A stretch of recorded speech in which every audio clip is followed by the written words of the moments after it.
John Young is the founder of Cryptome. New York-based architect is better known as one of the net's most ardent foes of government secrecy.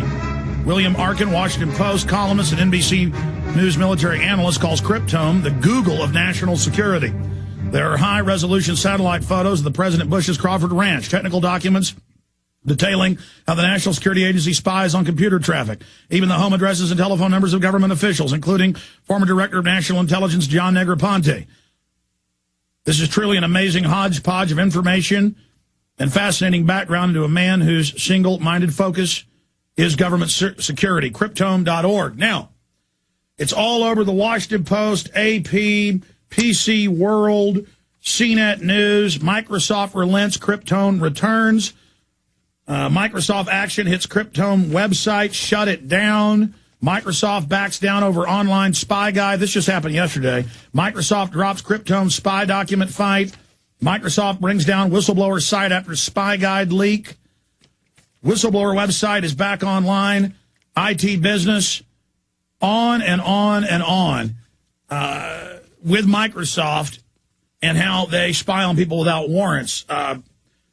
This is the progenitor of WikiLeaks. This is a guy involved in helping set up the Electronic Frontiers Foundation, so much an icon in defending the free web, the front lines of the info war, and we need to support Cryptome.org.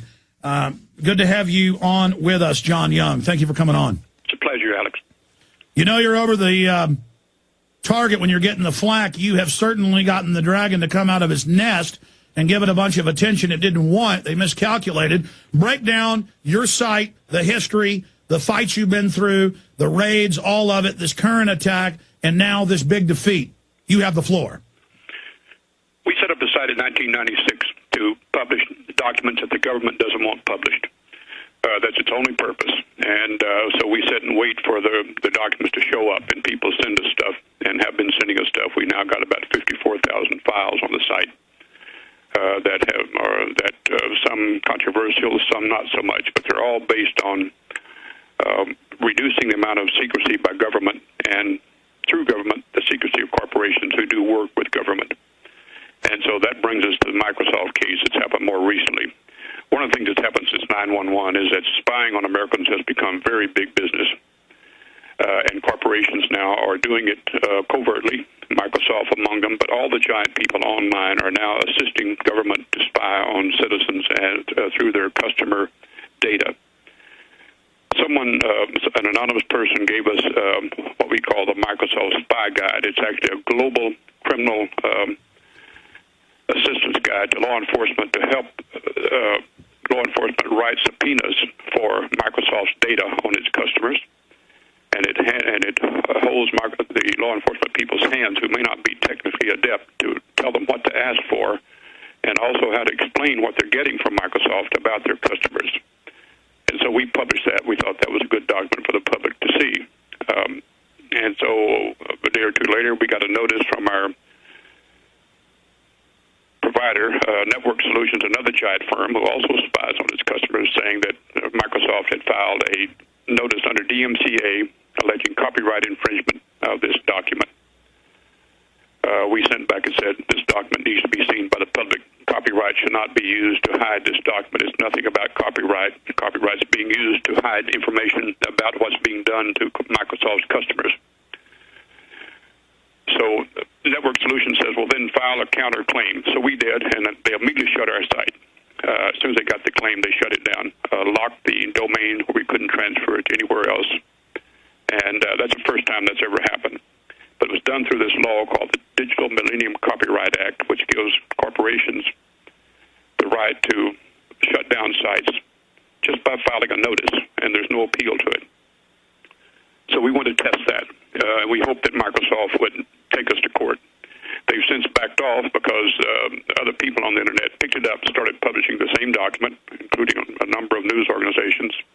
And so very quickly the document became very well known throughout the U.S. and throughout the world. Even though we were down, it was already out. And since then, yesterday, Microsoft sent a notice to Network Solutions saying, we're lifting our complaint. Please restore the site. And that's what's happened. So which shows that's a fraudulent complaint. You now have damageable action. Yeah, in fact, Prison Planet made the first point that I've seen about it, saying that Network Solution actually used authority as a domain manager for thousands of sites to actually lock our domain down. Typically, that role is separate from offering ISP service, and so they use two powers. One is they shut down our site, which is what any ISP can do, but they also then use their domain management power to lock the domain name, where I couldn't transfer it to another site I'd already set up in anticipation of this happening. Which is outside of that digital millennium law. Well, that's what's happened, is that corporations now are abusing this law because all they need to do is send an email to an ISP to get action. They don't need to go to court. They don't need expensive lawyers. They just do it, and it happens. That's the way the thing has been set up, but it's being abused now. They're actually claiming copyright over stuff that has no right to be copyrighted. So it's a sham now, and it needs to be changed. Well, let's expand on that. 4 or 5 months ago, the secret UN treaty on copyright came out. It's basically an expansion of this. That's what Italy's saying. You've got to have a license to post video. They want you to have a license to be a blogger. We've got Australia saying they want Chinese-style net censorship. Anyone complains, then your website's put on a list that's banned in Australia. We have Time Magazine, Newsweek, the New York Times calling for a kindler, gentler, gatekeeper internet. We have cybersecurity openly taking over the entire grid, the physical transfer lines of the web. I mean, they're definitely coming against the web right now. That's right. Very much so. It's a worldwide initiative. And one of the things that we find interesting is not just government, it is these commercial firms who also are working with government to control the Internet and shut down freedom of speech, shut down the more unruly side of the Internet. And well, that's Internet 2. That's what they've been saying for 7 years. Internet 2 meetings that are public, we have the transcripts, is that corporations in this New World Order, they're given the government power. That's right. That's right. And so it's not just government, it's these firms who also want to dominate the Internet. And so this guide that we published, we've now published about 36 of these, what we call spying guides. These are arrangements that these corporations have with ISPs to hand over data on customers without the customers knowing it's being done. Some of the companies make it public, but others hide it, like Microsoft, Yahoo, Google, a whole slew of them still hide it because they don't want the customers to know they're doing this. It's also a very lucrative business. And so the Internet is a gigantic spying machine right now. And it's very lucrative business to spy on it. We put up a site listing all the companies who sell spying services to government and to corporations. You know, there are these subcontractors who write these programs to do the spying and the program data analysis. So Microsoft is just the top of the heap. There's a whole range of smaller companies providing the service around the world. Well, I mean, Bill Gates 2 weeks ago said China's doing a great thing with its censorship, and he doesn't see a problem with it. Microsoft, according to my research, helped build the architecture of censorship for China. Absolutely. That's right. That's what they're doing. Well, look at Well, this is just business. Well, actually, no, it's not just business. Well, look at our government. When it has its druthers in a third world country or first world, they set up a dictatorship. And they've made deals with big corporations as a cartel to slice it up and control it. And then the revolving door in cybersecurity and homeland security, and the same in the other nations, rotates through these private corporations. The government gives them giant contracts to spy and steal data. I mean, it goes back to the 1996 Telecommunications Act, where they paid the phone companies to put in the spying rooms and all the facilities, and from my research, that's all the Cybersecurity Act is putting in the next wave of these snooping grids over the entire Internet. That's correct. So where do you go from here? Because we need to punish Microsoft. We need to point out the tyranny that's being engaged in here. Well, I'll just say is that I'm one of a number of people who are working on this. The Electronic Freedom Frontier Foundation is one of the people taking the lead on filing suit against these corporations. Whenever they attack an individual, they go to court and win most of their cases because these folks don't want to be challenged in court. They want to do this covertly without going to court. And so EFF is doing it, but a number of others are doing it as well. And you mentioned, I think, WikiLeaks, who's also publishing information that is being hidden from the public. Iceland is about to set up a regime, we hope, where freedom its own, and people will be able to publish more through Iceland. They cannot publish even in freedom-loving America for this very reason, because right now the Internet is becoming a major manipulation device. People worldwide, and the companies that are running it, the government doesn't run the Internet. These companies do. And they're completely in bed with the government on this, and because it's a very lucrative business to have. Well, I mean, let's go back to 2002, a USA Today article. I think the headline was, "Scofflaws Get Caught Ordering Pizza." Guys, pull that up for me. And in it, it talks about how the big pizza companies, the big three, get 25% of fines and fees. And when you call to order a pizza, they know it's your real name and real address. And so they run it through a database of warrants. And instead of a pizza, you get a SWAT team. I don't think the public realizes how far along this is. Nor do they understand that this fascination with the Internet is deliberate, and that there's never been such an easy way to spy on the public as the Internet now. The phone couldn't do it, TV couldn't do it, telephone couldn't do it. Nothing is as pervasive, because the excitement that people find in going to the Internet, Googling, seeming like all this stuff is free, when in fact it's what's happening in the background that they don't know about. And so that's the intent of the Internet, is to make it a magical device for people to come to it. Don't even stop to think about what's happening in the background. Just enjoy So the globalists get a database and a psychological algorithm on each individual in the country and can gauge things with predictive programs. We'll talk about it when we come back. The establishment intended to get you addicted to the Internet. We've always pointed that out. And then used it as the worldwide wiretap. That's what the NSA 30 years ago called it as they developed it. The worldwide wiretap. But we can use it against them if people are aware of this. The fact is they're accelerating their program of control now because they're really getting concerned. Do you agree with that statement, John Young? I do. Now, you got into something very deep, which they admit but isn't popularly known, that, in fact, I have an article, cell phones show human movement predictable 93% of the time. Just off tracking our cell phones in England and the U.S. where we move, they learn what we do as an individual. I mean, this is literally what Isaac Asimov wrote about in his Foundation series, where a mathematician comes up with computers that can predict mass movements of people 99% of the time. Correct. Your comments, sir. Well, for example, in the case of Google, everything you search for becomes part of the data, and they can track you just like the cell phone is tracked. They can tell where you're going, what your tastes are, what your health interest is, what your sex interest is, what your business interest is, where you bank. So just using Google alone, and there are dozens of these sites like that that are gathering this data. And so that the cell phone tracks you geophysically, and the Internet tracks you digitally.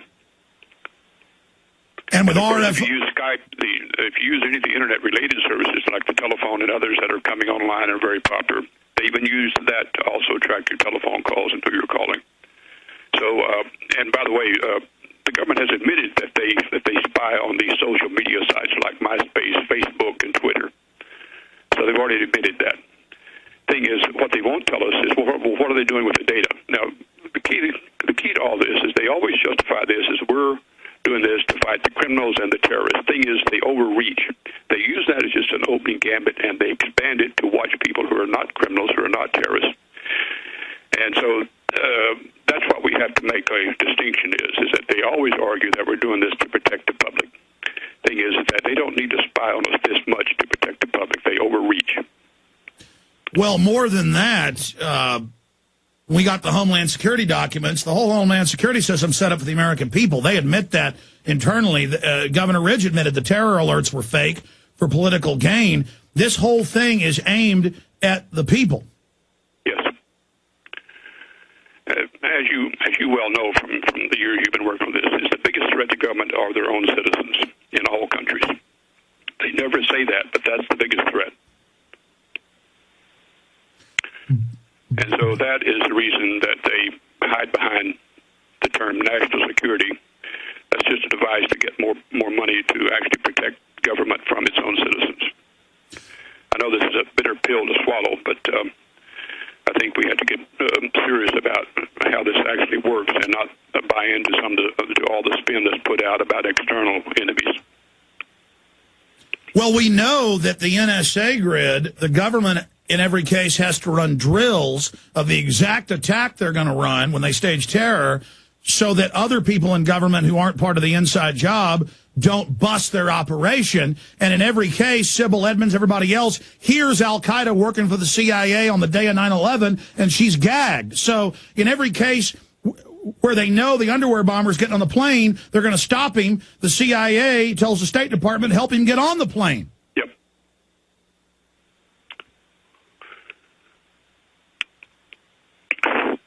The other aspect of it that I find intriguing, since one of the things we have to deal with is being stigmatized, called a conspiracy nut. They use all these demeaning terms to anyone who probes too much. You just got to look past that. Those are just standard techniques to suppress your views. You've got to keep digging, keep looking, stop trusting authority, and keep digging on your own. That's what we advocate. We run our site as a library, not as a blog, not as a leak site. It's actually a library of information. 90% of our documents are not controversial, but they're highly informative about how government works. And you just got to do a lot of educational work and not be seduced by headline stuff.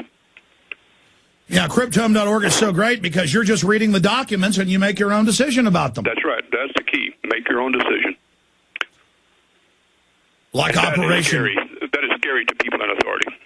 Like Operation Northwoods. When we come back in the final segment we've got with you, I want to talk about how we support Cryptome.org, but also... I mean, I remember Google 4 years ago saying they're going to use cameras and microphones to watch you in your house with computers recording keyword.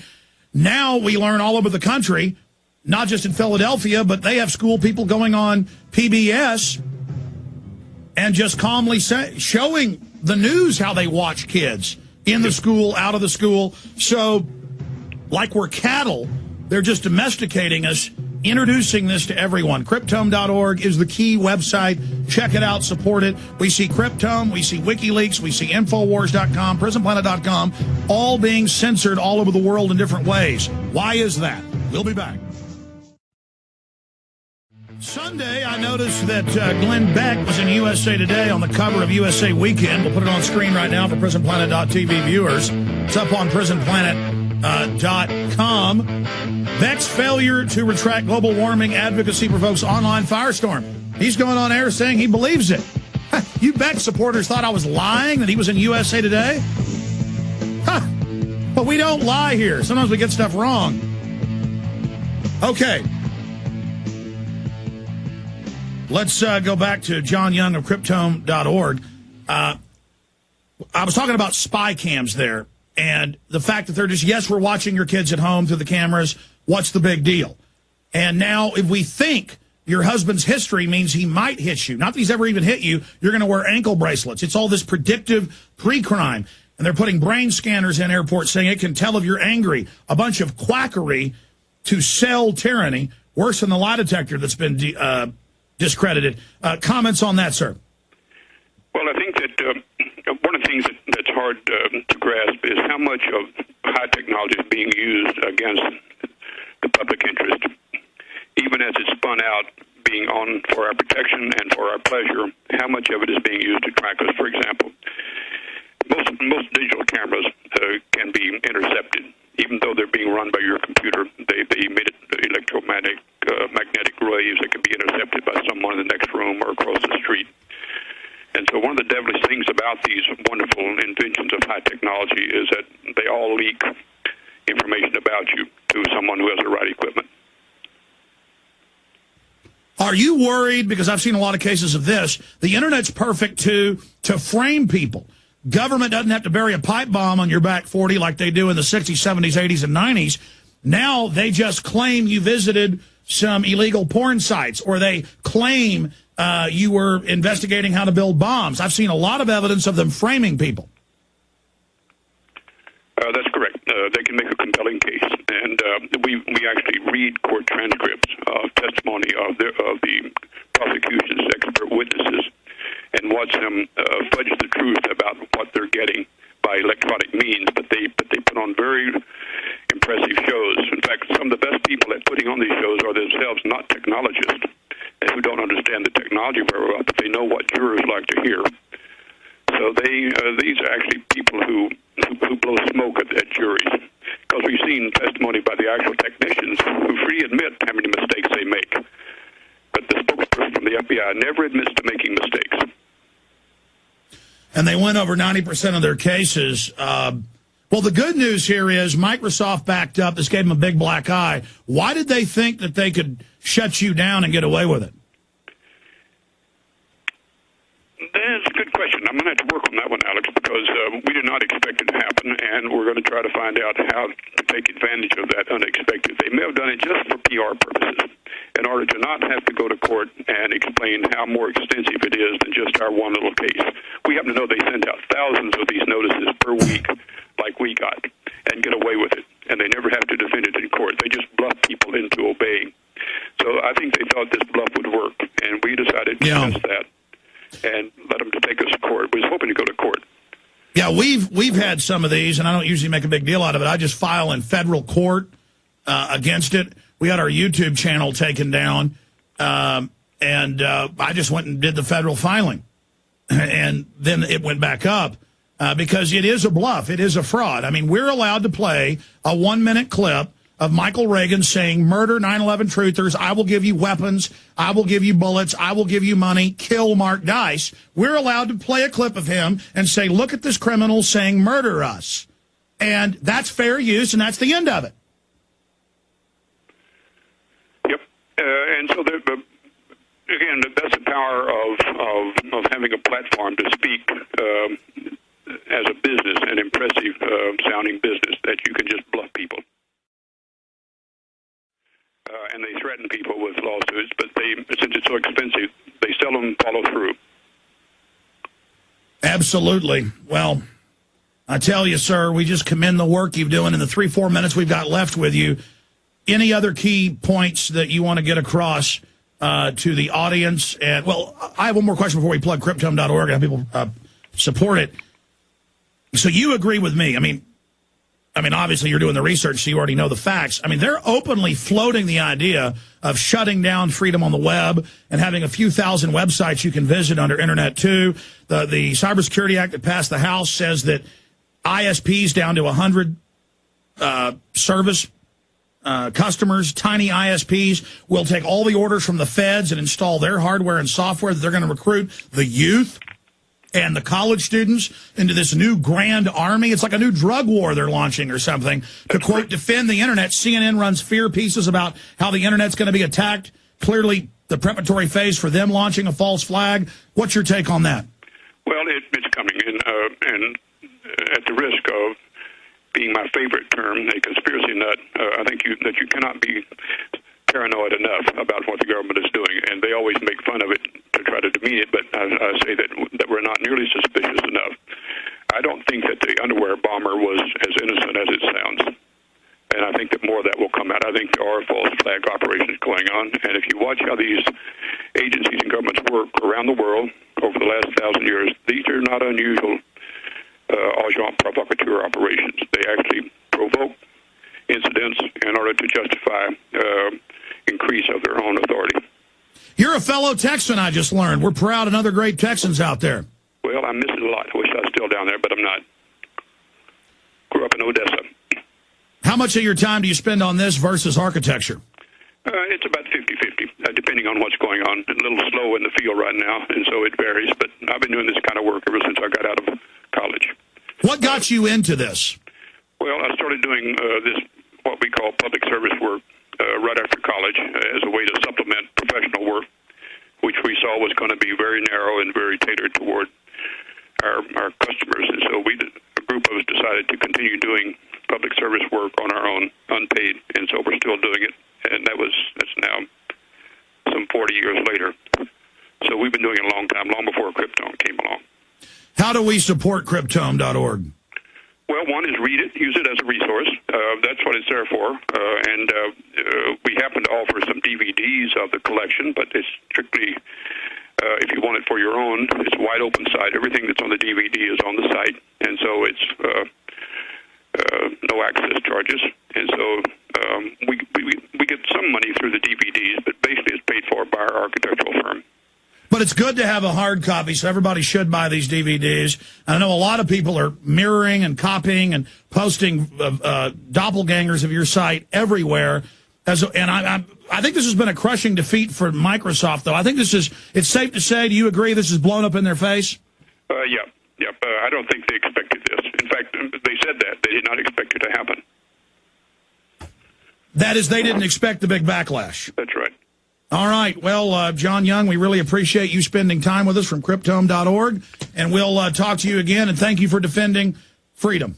Thank you, Alex. It's always a pleasure. All right. Take care. There he goes.